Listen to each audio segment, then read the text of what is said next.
Good evening and welcome to News Tonight, your one-stop for all the latest news and events from across India and the world. I'm Tina Jha. Let's begin the bulletin with the top stories. Loans could turn expensive as RBI resorts to its first rate hike in 4.5 years. Short-term lending or repo rate hiked by 25 basis points to 6.25%. Reverse repo rate adjusted to 6%. Apex Bank retains GDP growth projections for 2018-19 at 7.4%.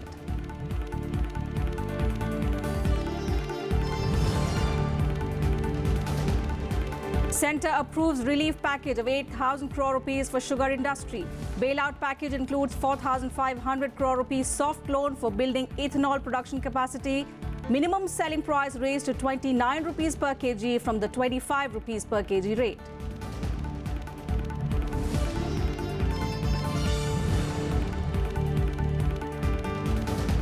CBI questions P. Chidambaram. FIR claims INX Media benefited from irregular clearances on overseas funds to the tune of 305 crore rupees during his tenure as finance minister in the year 2007.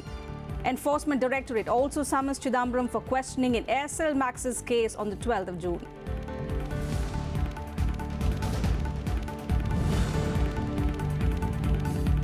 Cabinet expansion of the Kumaraswamy government in Bengaluru. 25 ministers take oath. They include 14 from the Congress, 9 from the JDS and 1 from the BSP.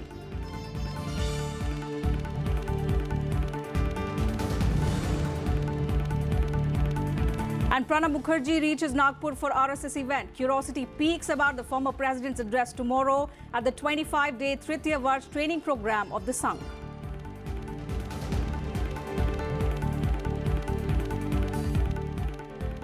Former President Pranab Mukherjee arrived in Nagpur to attend the valedictory function of the RSS third-year officers training camp on Thursday. He was welcomed by a huge entourage of RSS workers at the airport. Mukherjee is slated to address RSS activists at the event on Thursday that will be held at the Sangh headquarters. It will be Pranab Mukherjee's first speech from the RSS platform. Around 700 Swayamsevaks from places across the country will participate in the camp. Mukherjee accepting the invite from the RSS has created flutter in the Congress party. A number of party leaders urged the former congressman to not attend the event in the interest of secularism. The RSS says it invited the former president in keeping with the tradition of calling eminent people to the annual event.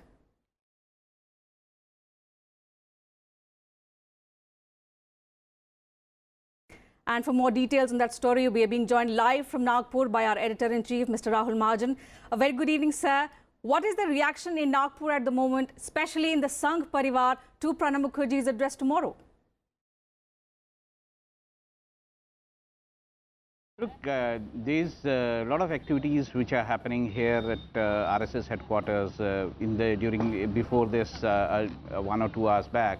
We were able to show you pictures of the preparations which were going on in this particular ground, where RSS workers were practicing tomorrow's event. And you can see behind me how they are preparing the stage and everything. But more activities are behind the curtains, where RSS, various leaders of RSS are saying certain things or explaining or telling us the significance of this event, where Pranab Mukherjee will be addressing RSS workers tomorrow. And if I may quote, I can quote RSS ideologue S. Gurumurthy, where he says, "The nation must be grateful to Pranab Da for finishing all attempts to outcast a great organization that has single-mindedly worked for this great nation." He also says that Pranab is the new Sardar Patel. So all these statements have their significance and shows that how important this event is. All right, sir. Also, if you could tell us, and for more clarity for our viewers, what do you think is the intention of the RSS behind inviting Pranab Mukherjee to Nagpur? RSS, I'll again quote another quote by Mohan Bhagwat, which he said in his speech in April this year in Pune. He says that if you remember that Congress Mukt Bharat is BJP's slogan for elections and other political activities. And Mohan Bhagwat says, I quote, these are political slogans. It is not the language of the RSS. The word Mukt is used in politics. We never use the language of excluding anyone. That clearly shows that RSS is open to all the divergent views. They are open to have a dialogue with anybody who may have different views from RSS. And this is not the first time that RSS has invited people with different views at this function. This is an annual function. There are two most important functions of RSS. One is on Dashera and one is this one every year. And this is considered to be a very significant function where chief guests are invited and they talk to RSS workers. In this case also, they have invited a person, but in today, the person is Pranab Mukherjee, and that's why so much activities and so much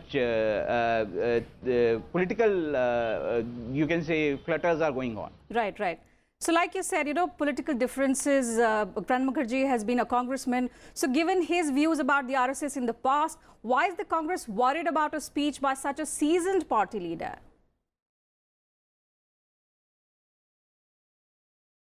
Congress, if I may quote again, West Bengal Congress chief Adhir Chaudhary says that he was unable to relate the visit with Mukherjee's previous comments against Sangh Parivar and other Hindutva forces.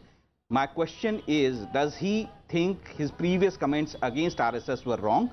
We remember how Pranab Mukherjee, as a senior Congress leader, had come down heavily on RSS as a communal and a divisive organization. So these are the comments of various Congress leaders, or you can say this Congress leader, very significant Congress leader, and it shows how Congress is worried. Actually, if you go by Pranab Mukherjee's record, you can call him a Congress ideologue, if you can term him in that sense.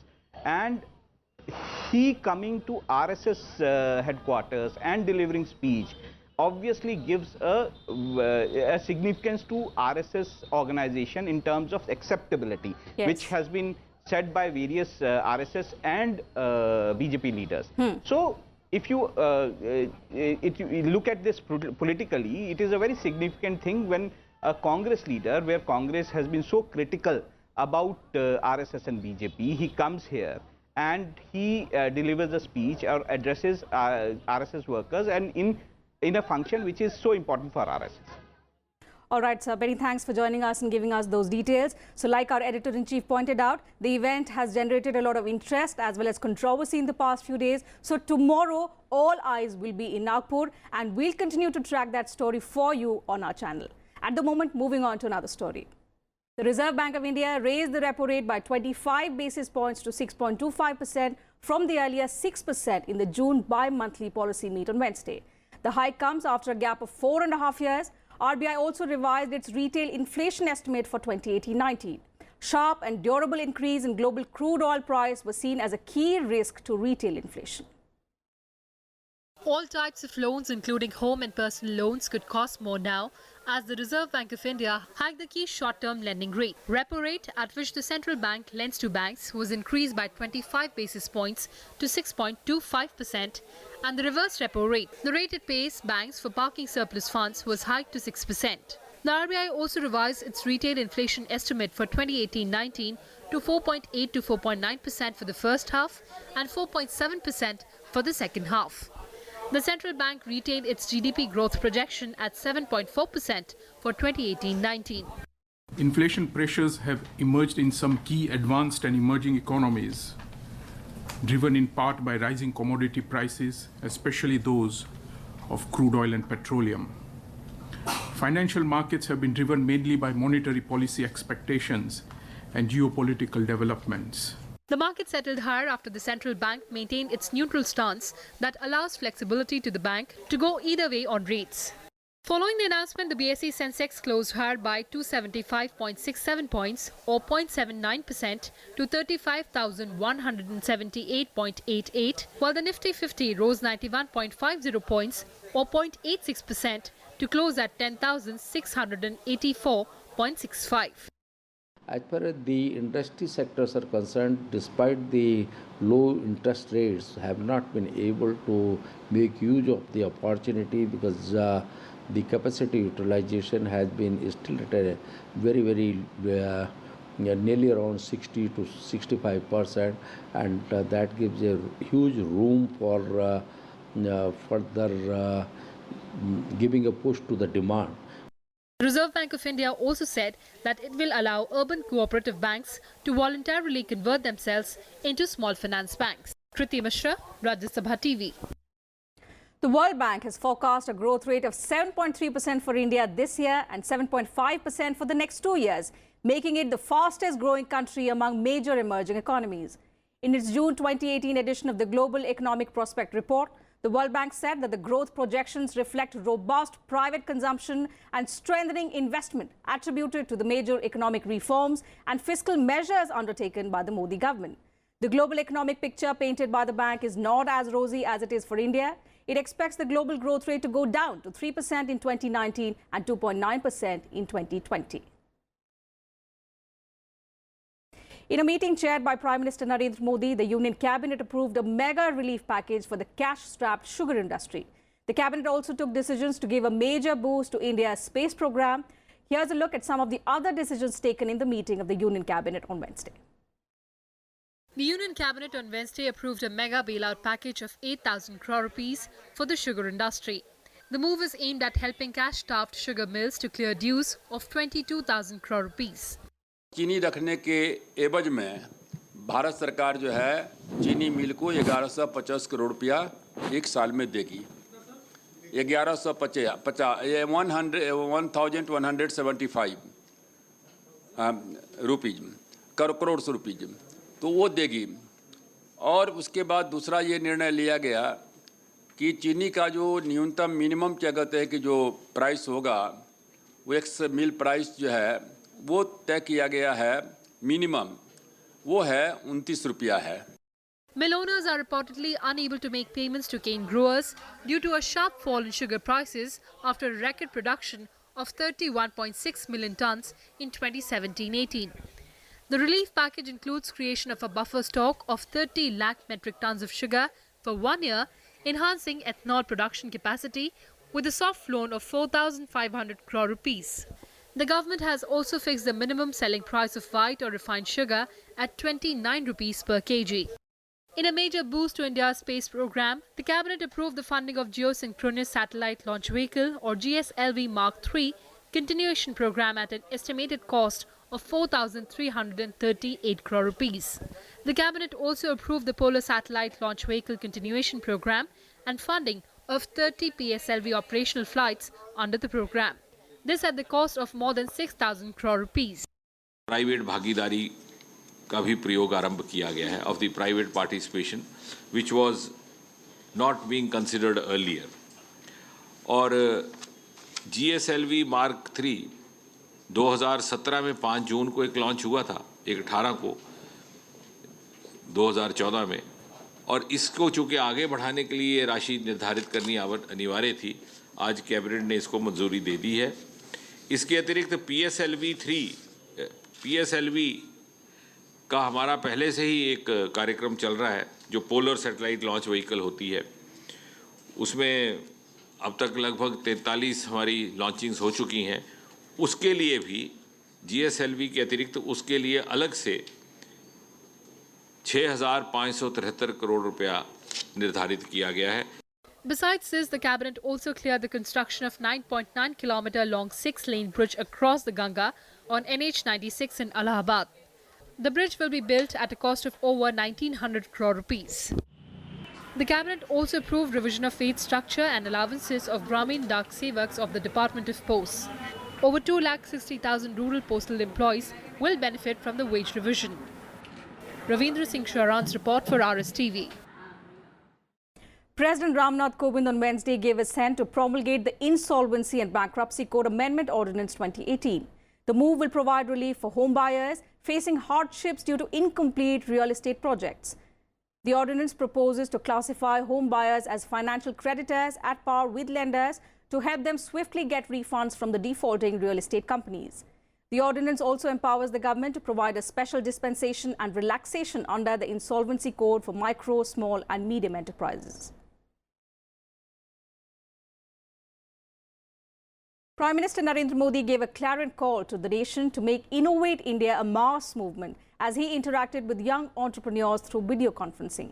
He also underlined that adequate capital, courage and connecting with people are required for excelling in the startup sector. Prime Minister Narendra Modi on Wednesday interacted with young innovators and startup owners. In his interaction through what is known as the video bridge technology, he asked them about their experience in running startups. Modi said the government has created a 10,000 crore rupee fund of funds for youngsters to innovate and ideate. He also said the government is committed towards harnessing the demographic dividend. ये सरकार ने 10,000 करोड़ रुपए का fund of funds निधियों का कोष स्थापित किया है। अब तक इसके तहत करीब 1200-1300 करोड़ रुपए की राशि की कमिटमेंट वेंचर कैपिटल फंड से को दी गई है। The Prime Minister informed his young audience that things have changed from the time when startups meant only digital and technology innovation. According to government figures, startups are functioning in 28 states, 6 union territories and 419 districts across India. 44% of these are registered in Tier 2 and Tier 3 cities. 45% are set up by women. Of special significance is the Startup India initiative that focuses on encouraging local innovations. The government has also brought down the number of forms needed to apply for trademarks from 74 to just 8. This has resulted in threefold increase in registration of trademarks in 3 years. Patent registration, on the other hand, has increased from 4,000 to over 11,500. Startups को मुफ्त legal help के लिए facilitators नामित किए गए हैं। इस scheme के कारण पेटेंट प्राप्त करने में लगने वाले समय में बहुत कमी आई है। Young entrepreneurs and innovators also narrated how various government schemes under Startup India initiative have helped them. तो हमने विश्व में पहली बार और वो भी भारत में एक ऐसा मशीन बनाया है जो मिक्स्ड वेस्ट ले सकता है। तो this machine can automatically segregate that mixed waste into biodegradable waste and non biodegradable waste.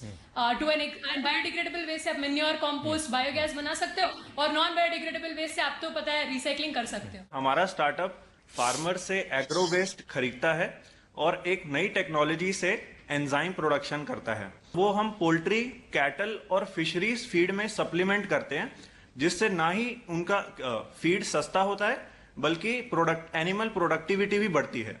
Where we are optimizing Indian agriculture supply chain of fruits and vegetables using research, analytics and technology. So we have a mobile app in Hindi language for farmers and they can sell their fruits and vegetables directly to businesses and they can get 20% better prices. The Startup India Action Plan promotes upcoming entrepreneurs. It includes incentives like a tax holiday, Inspector Raj-free regime and capital gains tax exemption. Bureau Report, Rajya Sabha TV. Karnataka Chief Minister H.D. Kumaraswamy expanded his 15-day-old cabinet, inducting 25 new ministers. Those inducted into the coalition government include 14 lawmakers from the Congress, including R.V. Deshpande, D.K. Shivakumar. 9 ministers are from Kumaraswamy's JDS party, including Kumaraswamy's elder brother H.D. Revanna and G.T. Devagowda, and 1 each of the BSP and Karnataka Pragnavanta Janata Paksh. Governor Vajubhai Wala administered the oath of office and secrecy to the new ministers at a ceremony held at the Raj Bhavan.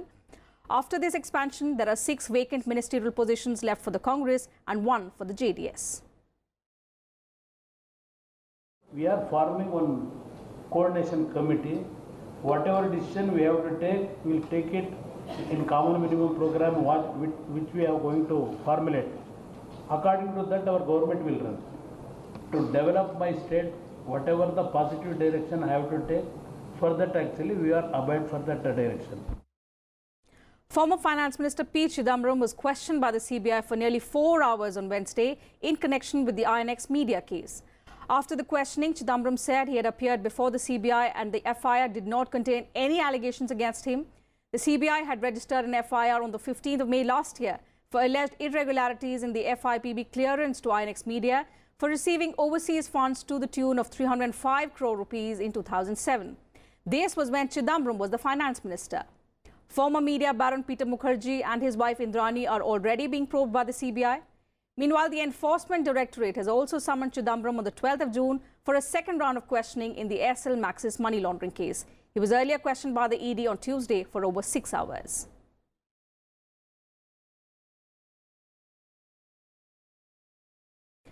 Union Minister Arun Jaitley has hit back at Rahul Gandhi for his speech in Mandsaur in Madhya Pradesh. In a Facebook post, Jaitley said, and I quote, "Every time I listen to the views of Shri Rahul Gandhi, both inside and outside Parliament, I ask myself the same question. How much does he know? When will he know? Listening to his speech delivered in Madhya Pradesh today reaffirms my curiosity about the answer. Is he being inadequately briefed, or is he being a little too liberal with his facts?" On Rahul Gandhi's accusation that Prime Minister Modi has waived the loans of 2.5 lakh crore rupees of the 15 top industrialists, Jaitley said this is factually and completely false.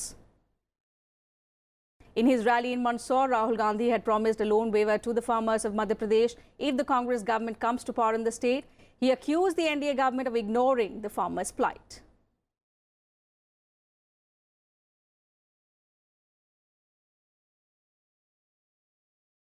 हम आपका दर्द, आपकी मन की बात सुनना चाहते हैं और हमारे सामने सिर्फ 2 लक्ष्य हैं। एक, हिंदुस्तान के किसान की रक्षा और दूसरा, हिंदुस्तान के युवाओं का रोजगार। हम यही 2 चीजों पर अपनी पूरी शक्ति लगा देंगे और मध्य प्रदेश को बदल डालेंगे। And BJP President Amit Shah met industrialist Ratan Tata on Wednesday as part of his party's Sampark for Samarthan campaign ahead of the 2019 Lok Sabha elections.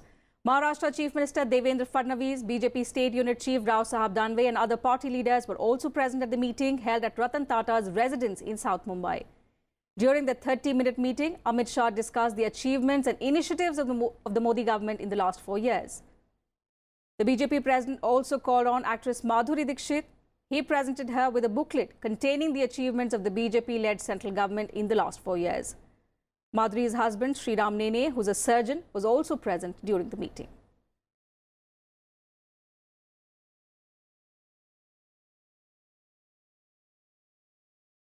Women and Child Development Minister Maneka Gandhi has said that all NRI marriages solemnized in India would have to be registered within 48 hours. She said that if the marriages are not registered within the time frame, the passport and visas will not be issued. Addressing a press conference aimed to highlight NDA government's achievements in the past 4 years, she said the government is also going to start a web portal where NRIs need to get themselves registered before getting married in India. The move is aimed at tackling the cases related to marriages with expatriate Indians. She also said that to deal with sexual harassment cases, the government has established a forensic lab in Chandigarh, and soon many more such labs will be set up in different parts of the country. For the first time, it's taken action. In this site, अगर कोई औरत को एक NRI आकर के झूठ से शादी कर ले और फिर वहाँ से गायब होने की कोशिश करे, if the woman can complain to us, we have a committee of 3 people, MEA, MHA and WCD. And 3 JSs meet regularly. As you know, 2 weeks ago, we confiscated 5 passports of different times, different things. And that's it from us in News Tonight. Thanks for your time.